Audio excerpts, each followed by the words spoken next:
Patuloy po tayo sa isang tema, isa lang. Diba?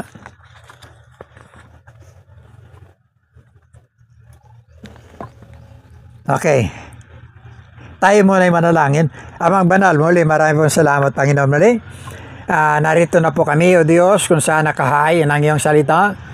At patuloy, Panginoon, na pagpalain mo po, basbasan sa bawat bahagi ng aming mga isipan, ng aming pakinig, gayon din, Panginoon, sa aming mga puso. Pagkalob mo po ang kabusugang espiritual, na sa bahagi pong ito, Diyos, patuloy makita po namin ang iyong layunin sa aming mga buhay. Kaya, Panginoon, magkaroon kami ng patuloy na kagalakan kung paano kami naririto, sapagkat patuloy, Panginoon, na kinikilala po namin naming tagapagligtas buhay, kasama po namin nasa aming mga puso. Purihin ka, O Diyos, na sa bagay pong ito nagkaroon ng katuturan ng iyong pag-ibig sa pagkakalob ng iyong bugtong na anak, upang sa kaparanang ito, Diyos, magkaroon kami ng ganap na kaligtasan sa pamamagitan ng kanyang kamatayan. Bless mo po ang aming pagpapatuloy, at patuloy, Panginoon, na pagkalain mo po habang nagsasalo-salo kami sa katotohanan ng iyong mga salita. Pagpalain mo po sa pangalan ng Hesus Kristo. Amen. Amen. Pinamagatan kong The Gospel. Magandang balita. Ang sabi diyan sa binasa ng ating tagapanguna, sa ating teksto. Magandang balita. Kwento muna ako, puro kwento. Nung araw, maliit pa ako, simula akong batang-bata pa talaga. May naalala kong isang mananampalataya nandiyan sa Dipolao nung araw. Wala pang simentado yan. Ilan pa lang ang bahay na nandyan sa Dipolao. Then, mayroong mag-asawa, hindi ko maalala, wala akong nakitang anak. Pero yung babae, faithful. Tuwing linggo, lumalakad lang yan. Mabato pa yan nung araw. May taniman sila ng palay dyan. Ang lalaki, makita masipag siya, pero hanggang doon lang siya.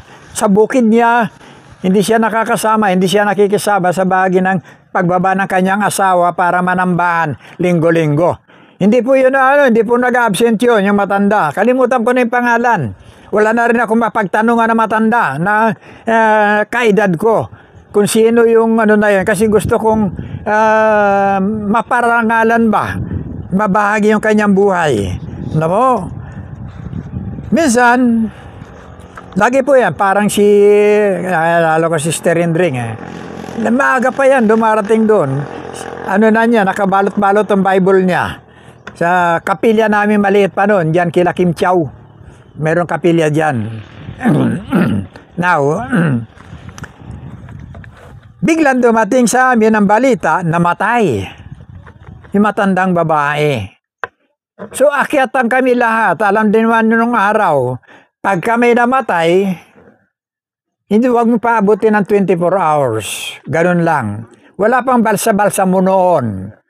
Apat na lang, isang 24 oras lang, kinakailangan, ilibing na.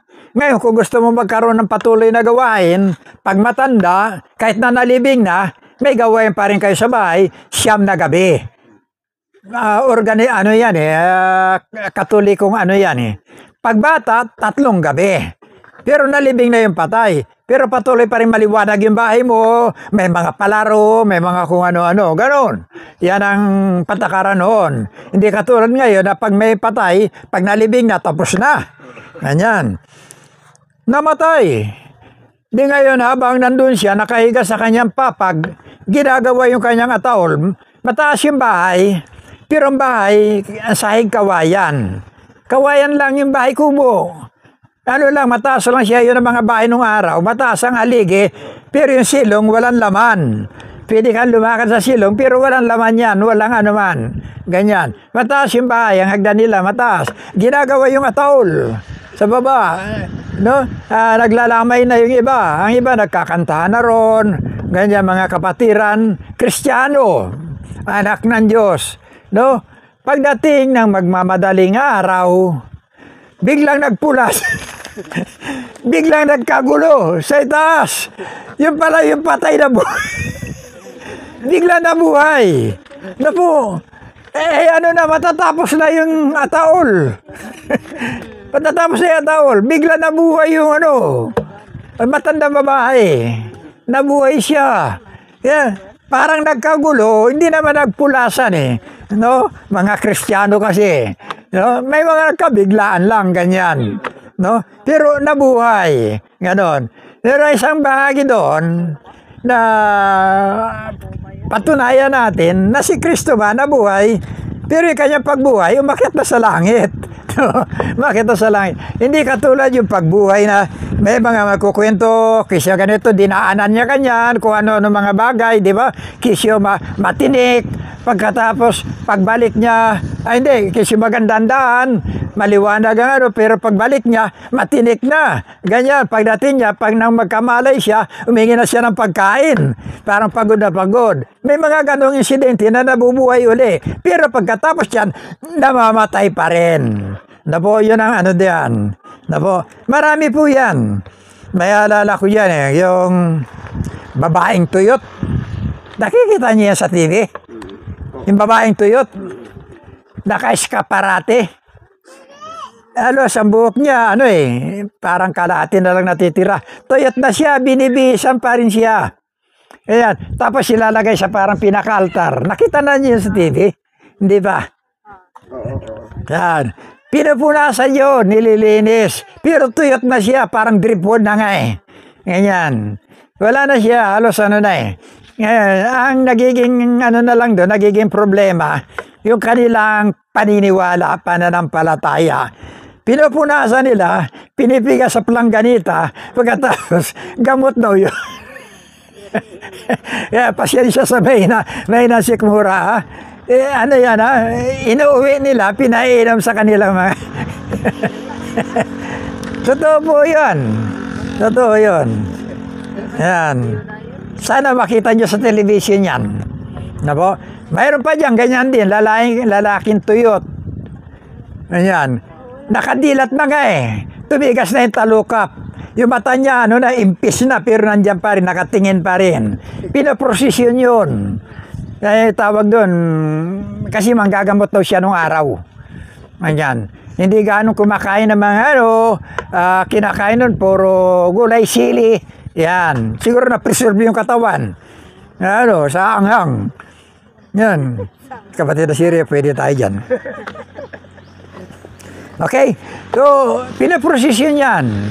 Ang ibang barangay nga, nag-ano na kasi wala iba na ang doon, pagka ganyan sa barangay na ganyan, dapat kikilos na nga. Di ba? Kilos na yung mga bawal talaga. Pero wala hindi sila kasi ang dami ng mga sympathizer. Ang dami ng tagasunod. Kalimutan ko na, Jose yata pangalan nun. Yung lalaki. Tandang Jose. Tapos mayroon ding mag-asawa. Namatay yung anak nilang sanggol. Nakita niya sa television. Namatay yung anak nilang sanggol. Pagkalibing, naririnig nila yung boses. Umiiyak. Pero yung boses na yun, sa isip na lang nila. Mahal nila yung bata Anak nila siyempre, unang anak. Ganyan. Pinilit nila talaga na sa sarili nila, buhay yung anak nila. Nailibing na Nailibing na. Nila, pinipilit na nabuhay. Kinukay nila yung kanilang anak. Tapos sinisiping nila sa gitna nila, yung mag-asawa. Nakahiga sila. Itim na yung bata. May itim na talaga. Sunog na sa gamot. Ngayon, ang sabi nga ng punerarya, hindi imposible yan. Imposible yan na mabuhay pa yan. Kasi wala na lahat ng loob, malaman loob niyan. Pati yung kanyang puso, wala na. Kasama ng tinanggal lahat. Hindi na mabubuhay yan. Pero pinipilit nilang buhay. Wala. Ay, kumilos ang gobyerno natin. Sabi nga, kaya napilitan silang ilibing uli. Yun ang ano doon. Kasi maitim na yung bata eh. At hindi na talaga. Napo? So, lahat ng ito, makikita natin, ano man ang gawin nila, walang patunay na bumangon. Wala. Ano po? Mayroon dyan, isa na, si Gautama. Kilala niyo si Gautama? Ay, hindi. Si Buddha. Si Buddha, Gautama ang pangalan niyan. Buddha. So, nanatili lang siya. Di ba?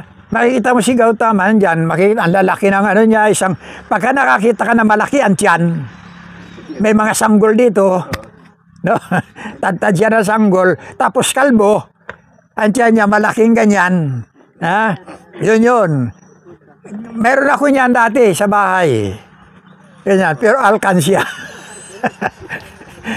May buta siya dito, nilalagyan ko siya ng alkansya. Hindi ko alam, punong-puno pa rin siya. No, puno-puno siya, pero magaan. Sabi ko, ba't ganito? Puno siya ng laman, pero magaan. Pag ginanyan ko, kumakalansing pa rin. Yun pala, hindi ko alam, ninanakaw ng sumunod sa akin, yung kapatid ko. Ay, grabe. Wala na pala laman. Yun pala, yung mga plaka nung araw. No? Binibiyak-biyak niya yun. Kumakalansing yan sa loob. Pero magaan. Hindi na siya kasing bigat ng ano. Yung galit ko sa kanya, sabi ko, grabe. Hindi, umuwi ilang isang linggo yan, may hindi umuwi. Sinusungkit pala niya. Madaling gamitin yung pagsungkit ng lagari lang. Pag ginanyan mo lang, lalabas na lahat yun. So, naging alkansya na lang si Buddha. Yun lang ang ano doon. Isa pa, si Muhammad. Yan. Isa yan, read no write yan, si Muhammad. Yan ang paniniwala ng mga Muslim. No read, no write, pero naging propeta. Yan ang ano nila. Ay paniniwala nila kay Kristo, tao lang yan. Okay? Si Rizal. Alam ba ninyo na may sariling relihiyon si Rizal? Ha? Mga Rizalista. Yung dating sinro natin, Sanyo. Yung pinalitan ngayon, Rizalista yun. Pero mabait yun. Dahil sa kanyang relihiyon. Mabait yung taong yun. Kasundo ko. No? Rizalista po yun. Ngayon, ano si Rizal? Monumento na lang. Di ba? Ganyan na lang siya. Merong nakuha, kasi makikita mo, si Rizal, hindi siya katulad ng ating Panginoon Kristo. Yung ating Panginoon Kristo, nag-iwan ng kanyang salita sa kanyang mga alagad. No? Na siya, babalik sa Jerusalem. Pagkatapos, pahirapan siya doon ng mga pari, ng mga saserdote, punong saserdote, lahat-lahat ng mga mamamayan, mga nandun. At pagkatapos, papatayin. Pero ang sabi niya, kaagad, pagdating sa ikatlong araw, ako'y muling mabubuhay. Ando kaagad yung kanyang deklarasyon. Yung kanyang pahayag. Hindi katulad ni Rizal. Si Rizal, alam niya, ang kanyang panlaban lang, hindi naman baril, panulat lang. Pero mas mabisa. Kasi binuksan niya yung kaisipan ng Pilipino. Yun ang doon. Kaya nga si Bonifacio, ng panahon na yan, pumunta sa kanya nung siya nakakulong na sa yung lugar dito ng Bisaya. Pinipilit na sabi niya, hindi pa panahon. Dahil ang kanyang panulat, yun ang kanyang sandata. Now, may nakuha sa kanyang liham nung hukaing muli para ilibing ang kanyang bangkay sa maayos. Diyan sa Lunita, diyan siya binaril. Diyan din sa lugar na yan, diyan din nilagay ang kanyang bangkay. Sa pako, paglibing dyan, para lang siyang walang kwentang tao. Buat-buat lang siya, mga sakay na ganyan. Pagkatapos basta na lang itinapon sa hukay. Ganun lang ang ni Rizal. Pero ang kanyang iniwan, nag-iwan siya Ang sabi niya nga, mi ultimo adios. Pero wala na siyang karugtong na muli siyang mabubuhay. Wala na. Hanggang doon lang yung kanyang paalam. Hindi katulad ng ating Panginoon Kristo na nag-iwan siya na siya mamamatay, pero sa ikatlong araw, siya muling mabubuhay. Kaya nung hukayin siya uli, may nakuha pa rin sulat sa kanyang talampakan. Hindi katulad no na sumulat siya, binigay niya sa kanyang asawang Amerikana, Josephine Bracken. Sabi niya, there's something inside. Sabi niya, doon sa ilalim ng ilawan. Nilamay niya yun. Sinulat niya. Yun ang naiwan na ano natin dyan. Yung may ultimo adios, may last farewell. Pero bukod doon, mayroon pa rin siyang sinulat na nakuha sa kanyang talampakan, sa kanyang bangkay, sa sapatos. Yan. Pero hindi na mabasa. Durog-durog na ito, yung liham na yan. Okay? So, bakita natin. Now, ang sabi ng talata, ulitin natin. Unang Korinto, kabanatang 15, talatang 1 hanggang 4. Ang sabi po diyan, mga kapatid, ngayon ipinapaalala ko sa inyo ang magandang balitang ipinangaral ko sa inyo. Iyan ang magandang balitang inyong tinanggap at naging saligan ng inyong pananampalataya.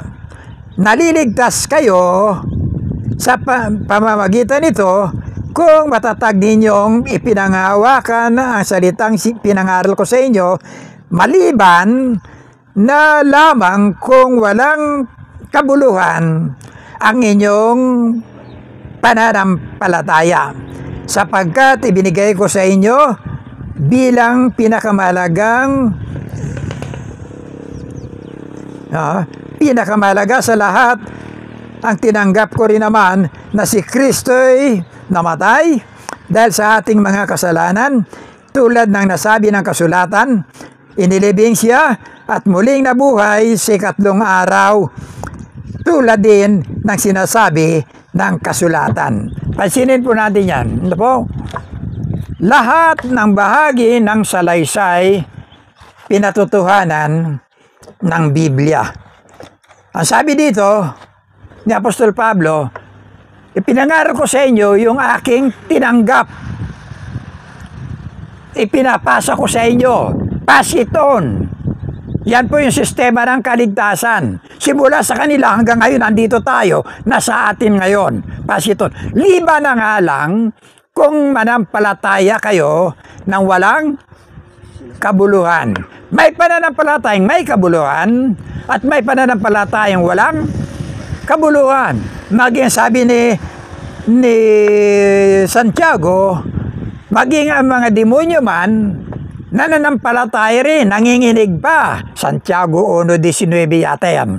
No? Nanginginig pa. Ang problema, pananampalataya na walang pagpapasakop, pananampalatayang walang pagsunod, pananampalatayang walang pagkilala sa kapangyarihan ng Diyos. Ito po yung pananampalataya. Kaya sinabi, may pananampalatayang walang kabuluhan at may pananampalatayang mayroong kabuluhan. Yung mayroong kabuluhan, yun po yung bahagi ng ginawa ng naalala niyo yung isang yung doon sa krus. Doon sa krus. Sabi niya, alalahanin mo ako pagdating mo sa iyong, yun po yung may kabuluhan. Pananampalatayang walang may kabuluhan po yun. Na po? Now, ang sabi niya sa Matthew 16:21, pansinin po ninyo, yung kanyang pagpapaalam, mula noon ay pinaalam na ni Jesus sa kanyang mga alagad ang mangyayari sa kanya. Sinabi niya, dapat akong magtungo sa Jerusalem at magdanas ng maraming hirap sa kamay ng mga pinunong bayan, mga punong pari at mga tagapagturo ng kautusan. Ako'y papatayin, ngunit sa ikatlong araw, ako'y muling mabubuhay. Hindi po yan pumaltos. Hindi po yan pumaltos yung kanyang sinabi. kung ano ang kanyang sinabi, naganap. Ano po? Naganap kung ano ang kanyang binitiwan. Yan po. Katibayan ng kanyang pagkabuhay na maguli, ang sabi ng unang Korento, ng Marcos, Kabanatang 16, talatang 5 hanggang 6. Yung patotoo ng anghel. Yan po yan. Ang hirap nito, wala tayong screen. Mahangin pa.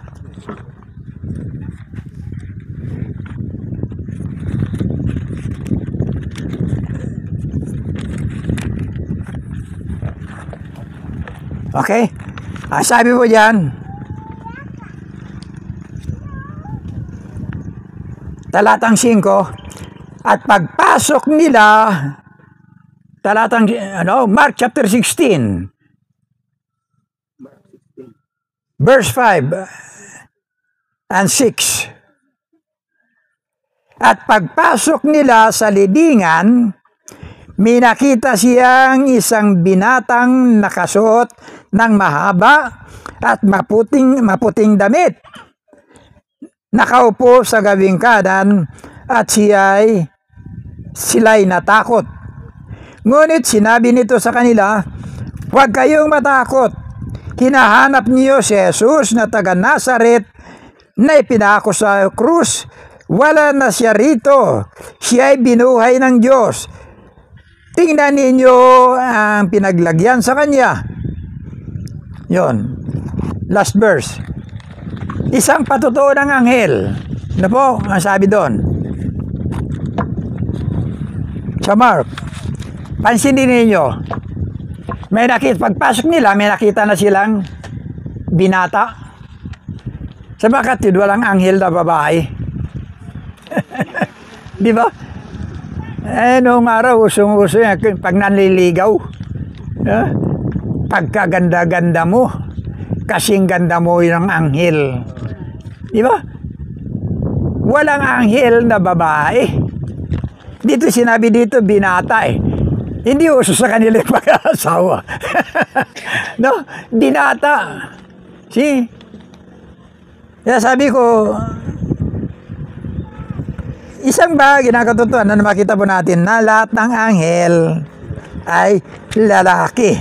Pero ang patunay po rito, sabi niya, wala na siya riyan. Tingnan nyo. See? Prueba na yung ating Panginoon Kristo, wala na doon sa kanyang pinaglibingan. Na po? Now, yung lahat ng kanyang, yung pinambalot sa kanya sa katawan, na po? Gulo-gulo yun. Gulo-gulo. Pero yung kanyang pambalot sa muka, nakatiklop, maayos. No? Patunay yun, na ibig sabihin, nabanggit ko na to, di ba? Ayan nyo lang yan. Ayan nyo. Istorbohin lang tayo niyan. Ibig sabihin, pag tayo kumakain, naging kaugalian natin, kahit saan ka kumain sa restaurant, wag lang chopstick. Pag kumain tayo, gamit natin mga tinidor at kutsara. Pag iniwan mo yan sa plato mo na magkahiwalay, kahit wala nang laman yung plato mo, hindi gagalawin ng waiter yan. Alam niyo, di ba? Ha? Kahit walang tao dyan. Alam ba, tumayo ka dyan, umalis ka. Hindi gagalawin yan. Alam niyo bakit? Kasi bakit? Babalik ka pa. Hindi ka pa tapos. Ano ba yun? Ibig sabihin, babalik ka pa. Kapag ka nakaiwala ganyan. Maliban, kahit na may laman pa yan, pag wala ng tao, nakita mo na nagdikit na yung kutsara mo at saka yung tinidor mo, nangangahulugan na yung kumakain dyan, tapos na. Nakuha ba ninyo yan? Yan ang kahulugan yan. See? Ngayon, sa Hebro, ang kahulugan sa Hebro, ganito. Nung makita nila lahat, pati alagad, nung pumasok sa libingan ni Kristo, gulong-gulo yung pambalot sa kanyang katawan. Gulo yun. Nangangahulugan na bumangon doon. No? Uninakaw yung katawan. Pero yung kanyang balot sa mukha, magkaiwalay kasi yan eh. Ha? Hindi ka nakikita natin yung mga mami na nakabalot ng buong buo. Nakita nyo si Lazaro. Nung sabi niya, Lazaro, lumabas ka. Nung lumabas si Lazaro ganyan, sabi niya sa kanya mga alagad, kalagan nyo siya ng gapos sa katawan. Pagkatapos sabi niya, alisin nyo yung takip sa kanyang mukha. Magkahiwalay. Kaya nung ating Panginoon Kristo, nung mabuhay na magulo yung kanyang binalot sa kanya, magulo. Pero yung pambalot sa kanyang mukha, nakatiklop ng maayos. See?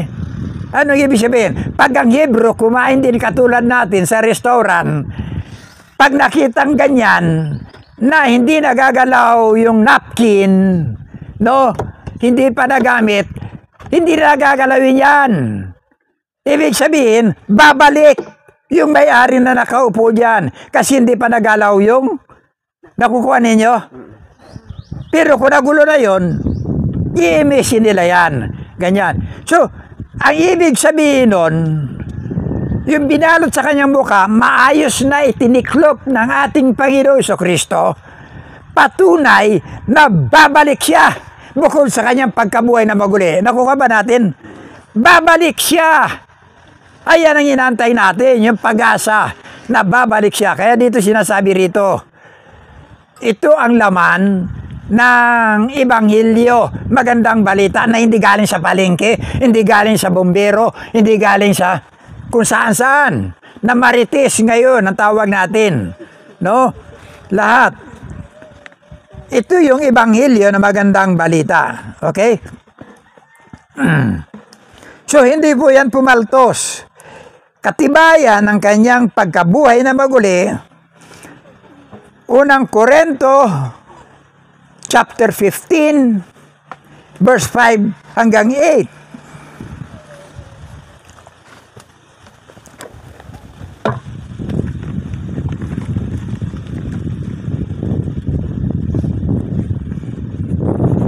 Okay, nakita na ninyo?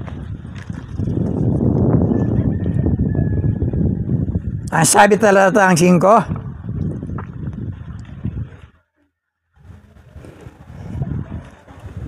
at siya'y nagpakita, verse 4, umpisa natin sa verse 4. Inilibing siya at muling nabuhay sa ikatlong araw, tulad din ng sinasabi sa kasulatan. Verse 5. At siya'y nagpakita kay Pedro at saka sa 12. Pagkatapos, pakibasa nga dito, sino maliwanag ang mata? Kapatid yan, paharap na lang doon. Dito. Size na tayo. Masyadong mahangin eh.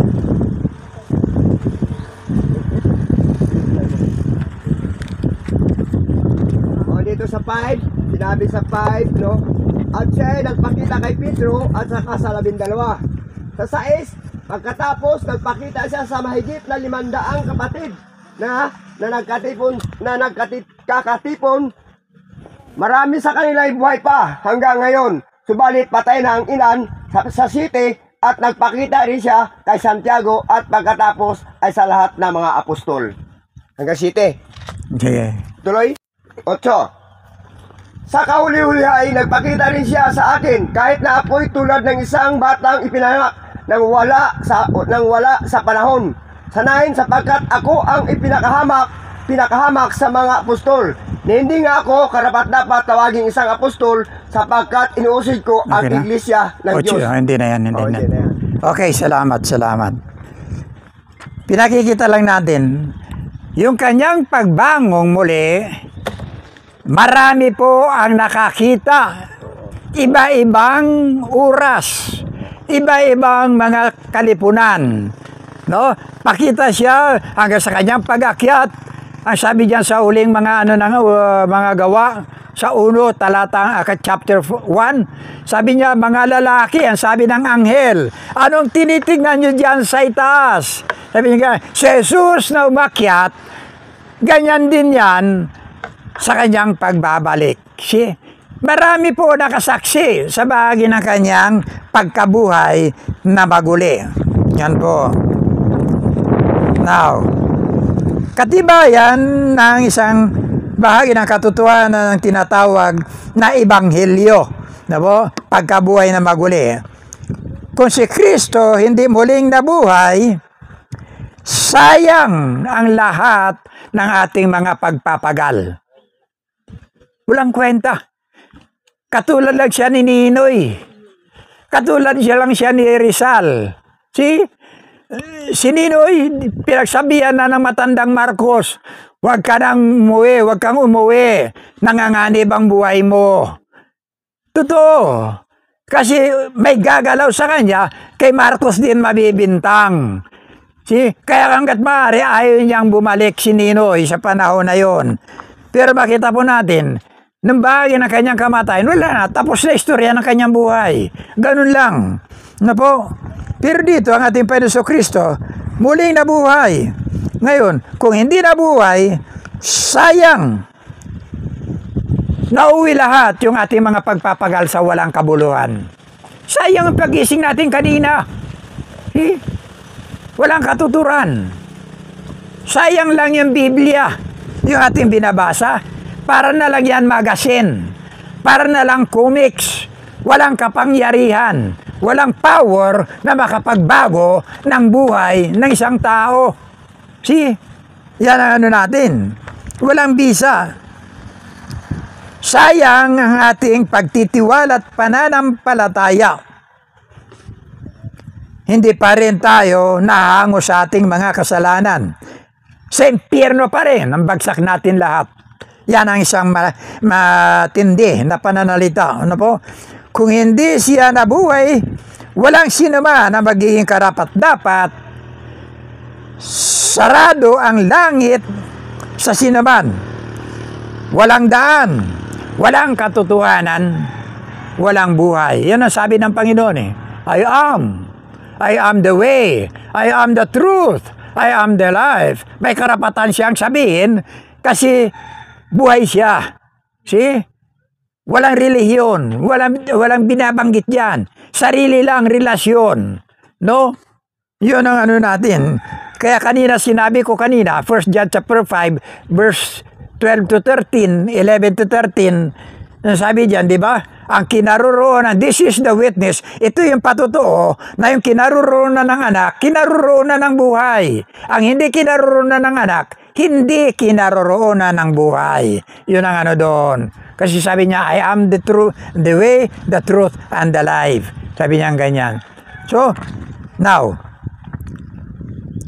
kung hindi siya nabuhay, walang sinuman ang magiging karapat-dapat sa Diyos. Yan po. Walang daan, walang katotohanan, walang buhay. Lahat-lahat, patay po tayo sa paningin ng Diyos. Na po? Pati ang lahat mga kaluluwa ng mga nauna. Na po? Umaasa yun sa ating Panginoon Kristo. Nababasa niyo yung bosom of Abraham? Sinapupunan ni Abraham? Yun yung mga naunang tao na namatay noon. Na gumagamit lang ng kanilang anong tawag dito? Solusyon sa kanilang kaligtasan. Hindi naman kaligtasan. Natatakpan lang yung kanilang mga kasalanan. No? Sa pamamagitan ng dugo ng mga hayop. Naghahandog na ganyan. Sinusunog yung mga hayop, pinatutuloy yung dugo, ano po, pagkatapos, yun ang pinakahain. Pero yung mga taong ito na sumusunod sa bahagi ng kautusan, na po, mayroon lugar na kinalalagyan. Ito yung lugar na tinatawag na sinapupunan ni Abraham. Makikita yan sa Lucas 16. Andyan yan. Talatang 24, 23. Andyan yan. Isang lugar na kung saan natitipo, na-stack yung mga kaluluwa ng mga panahon ni Abraham. Lahat ng mga salumang tipan na hindi pa na gaganap yung pagkakatawang tao ng ating Panginoon Kristo.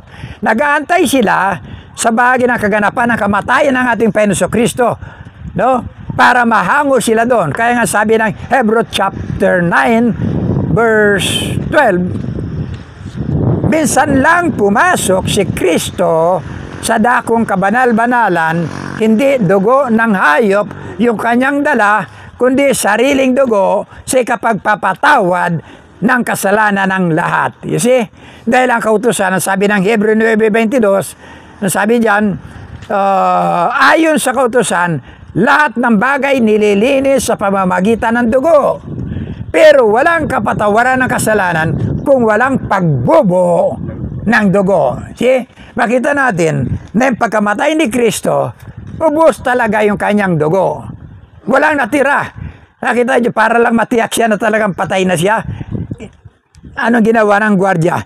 Sinalaksak yung kanyang puso. Nung salaksakin yung kanyang puso, tubig na yung lumabas. Kasi yun ang sinasabi ng banal na kasulatan. Kailangan talaga ang dugo sa kaliligtas ng pangkalahatan. Eh? Yun po yung pinakaano po ron. Ano po? Kaya kung babalikan natin yung lumang tipan, makikita natin yan. Doon bumagsak lang si Eva at si Adan sa kasalanan. Di ba gumawa sila ng kanilang mga panapi, pantakip sa kanilang kaubaran? Gumawa sila yung mga daon ng igos, pinagtagni-tagni, ginawa ng babae yung kanyang bra, ginawa niya kanyang pantakip, ganyan din ang lalaki, ginawa niyang pinaka-brief. Yan ang kanyang ginawa. Pero anong ginawa ng Diyos? Genesis chapter 3 verse 21. Ang ginawa ng Diyos, pinaltan niya. Nagkatay siya ng hayop. Anong ibig sabihin po rito? Na ang katubusan sa ating mga kasalanan, mayroong dugo, mayroong buhay na mamamatay, mayroong walang kinalaman sa kasalanan ng ginawa ng tao. Yan po. Kaya yan, ginanap ng ating Panginoon Kristo. Minsan lang siyang pumasok sa dakong kabanal-banalan, hindi na dugo ng hayop ang kanyang dala, kundi sariling dugo sa kapagpapatawad ng ating mga kasalanan. Ano sabi niya sa Hebrew chapter 10, verse 5 to 7? Sabi niya sa kanyang ama, ano ito? Inanda mo ang isang katawan para sa akin. Sabi niya ganyan. Kaya narito ako, O Diyos, sabi niya, para sundin ang iyong kalooban ayon sa nasusulat sa balon-bon ng mga aklat. Scroll. Kasi ang banal na kasulatan nun, nakatiklop, nakabalon-bon. Sinulat ang iba sa pamagitan ng balat ng hayop, ang iba sa balat ng kahoy. Yan ang ano noon. Tinupad ng ating Panginoon Kristo. Yun ang kanyang kamatayan. Pero hindi po ron natatapos yung lahat ng kanyang ginawa.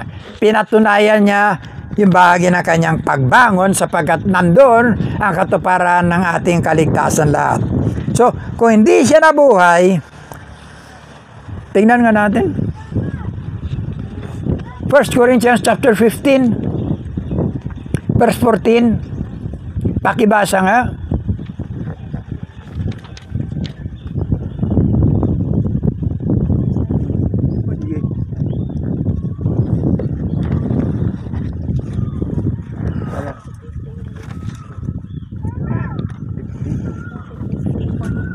Kita na ninyo?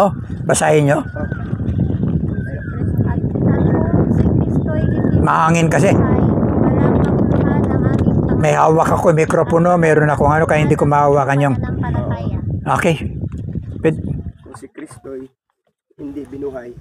May mic pa tayong siya dyan. Saan na yung mic? At kung si Kristo ay hindi muling binuhay, walang kabuluhan ang aming pangangaral at walang katuturan ang inyong pananampalataya. Okay. Verse 17, kapatid. Verse 17. Tuloy mo sa verse 17. At kung hindi muling binuhay si Kristo, kayo'y nananatili pa sa inyong mga kasalanan at walang katuturan ang inyong pananampalataya. Okay? Kung si Kristo hindi nabuhay na maguli, patay ang ating relasyon sa Kanya. Alam po nyo, mabisa lang ang relasyon ng dalawa kapag parehong buhay. Wala kayo? Ha? Pagpatay ang isa, wala na. Eh? Paano mo ipadama yung pag-care? Paano mo ipadama? Yung riregaluhan mo siya. Paano ipadama na tatawagan mo siya? Paano mo yung iyong pagmamahal? Wala na. Pero pag buhay, nandun ang bahagi na nagkakaunawaan kayo. Maganda ang nagiging resulta sa bahagi ng inyong relasyon. Yan po. Yan ang ibig sabihin dyan. Mabisa ang relasyon pag dalawa, no po, kung pareho silang buhay. Pwede mo siyang sulatan, pwede mo siyang tawagan, pwede mo siyang kausapin, pwede mo siyang regaluhan, at marami pang iba. Yan. Kaya naging posible ang relasyon po natin sa ating Panginoon Kristo, doon bumangon siya mula sa libingan. Yan. Kaya nga mayroon po tayong assurance of salvation o katiyakan ng ating kaligtasan dahil buhay ang ating sinasampalatayanan. Mayroon po tayong katiyakan ng kamatayan ng mga nakay Kristo ay isang pakinabang. Ano pa sabi ng Philippians chapter 1 verse 21? Saganang sa akin ang mabuhay ay si Kristo at ang mamatay ay pakinabang. Kamatayan, pakinabang para sa atin, hindi isang malaking kalugihan. Balikan natin John chapter 11 verse 25 to 26. Ang sabi diyan, I am the resurrection and the life. He that believeth on me, though he were dead, yet shall he live. Ang sabi niya, at yung mga nabubuhay, tayo yun na sumasampalataya sa akin, ay hindi na mamamatay kailanman. Dalawa po yan. Isang patay na pagdating ng rapture, mabubuhay na maguli, at isang buhay na daratnan na hindi na makakaranas ng kamatayan. Mababago, bigla, magiging glorified body, yung ating katayuan. Yan po. Now, kanina, balikan natin. Tinalakay natin kanina eh. Ang 1 Thessalonians chapter 4, verse 13 to 17.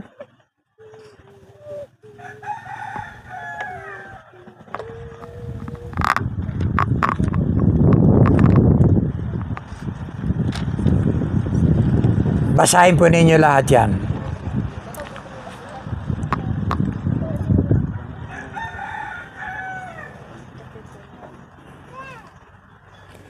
Yan po yung magiging larawan.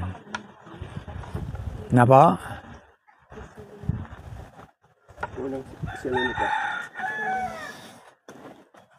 Ang sabi diyan sa verse 11, 12 yata, huwag kayong magulumihanan, huwag kayong manimdim, huwag kayong malungkot. Kung nagaganap sa atin ang mga bahagi ng pagkakawala ng ating mga mahal sa buhay, kasi hindi sila patay. Hindi. Natutulog lang sila. Yan ang sabi ng Panginoon. Ang kamatayan sa isang anak ng Diyos, pagtulog. No? Pero yung ating kaluluwa, buhay. See? Pagdating niya, dalawang kanyuan ang magaganap. Mauuna muna yung mga namayapa, yung natutulog. Yan po. Babangon lahat yan, walang maiiwan. Yung mayroong relasyon lang sa kanya. Yung mga wala mananatili yan sa libingan. Pagdating ng panahon ng pag-uukom, yung tinatawag na white throne, nakaupo sa luklukang puti, no, chapter 20 yan ng Revelation. Babangon lahat yan, hahatulan na lang. Yung dagat magbibigay ng kanyang patay, ang kamatayan magbibigay ng kanyang patay, yung Hades na naimbak sa kanya, yung mga nasa sementeryo, lahat magsisibangon, haharap sa Diyos at hahatulan. See? Itatapon yon sa tinatawag na ikalawang kamatayan. Kasama yung Hades diyan, babangon. Yung kinaroon ng mayaman sa Luke chapter 16 verse 24 na nagduro sa sapoy, mayroon pang lugar na bago na pagtatapunan. Yun po yung tinatawag na ikalawang kamatayan. Yung kinalalagyan na po ng mga panahon ng ng Diablo, panahon ng Antikristo, panahon ng bulaang propeta. Sama-sama na po ron, lahat-lahat. Ano po? Pero tayo, makikita mo na ron yung lahat ng iyong mga mahal sa buhay. Di ba? Ganda. Father ko namatay 44 years old. Ako 80 na. Magkikita kami, ano kaya? Sino magbe-bless sa amin dalawa? Di ba? Pero walang pagtanda sa langit.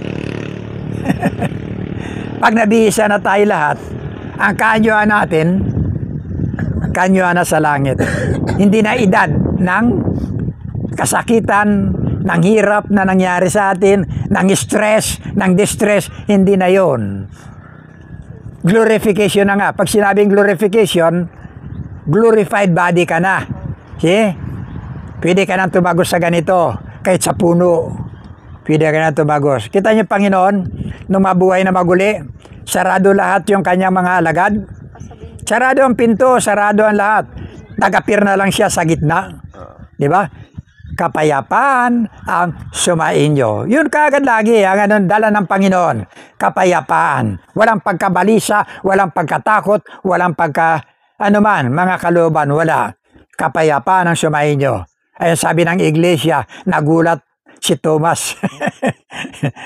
Kaya nabanggit daw niya yung Panginoon ko at Diyos ko. Sinabi na nga ng Panginoon, kapayapaan ang sumainyo. Sinusunod yung kanyang buses. Sinusunod na ng bagyo. Pag sinabi niya, tumahimik ka, tumigil ka, tumitigil yung bagyo. See? Pinakikinggan ng patay. Lazaro, bumangon ka, lumabas ka. See? Yun ang boses ng Panginoon, may kapangyarihan. Pagkatapos sabi na nagulat yun, kaya nabanggit niya. Parang nakakita yun, di ba? Sabi niya, yan ang mga katwiran. Parang nakakita yan ang sunog. Nung makakita ng ay Diyos ko! Sabi niya ganyan, yun, nagulat yun. Ang layo talaga. So, puri ng Panginoon. Napo, yung kapangyarihan ng Diyos, hindi natin pwedeng baliktarin eh. Hindi natin, naniniwala tayo na ang Panginoon Kristo, Diyos talaga. Bumangon, may kapangyarihan magbago ng buhay ng bawat isa. See? Kung siya nanatili sa libingan, bumalik sa alabok, wala talaga. Wala talaga. Sayang yung oras natin dito. Sayang. Walang nag-aksaya lang tayo ng panahon. Pero buhay siya. Ano sabi natin? Buhay. Si Jesus ay buhay. Buhay sa puso ko'y. Si Jesus ay buhay. Nandiyan. See? Nandito siya sa atin. May katuturan yung lahat ng bagay, maging ang ating mga prayer, maging ating panalangin. Ang sabi rin ng Hebreo 1, tingnan nga natin, karagdagan. Hebreo 1 hanggang 3.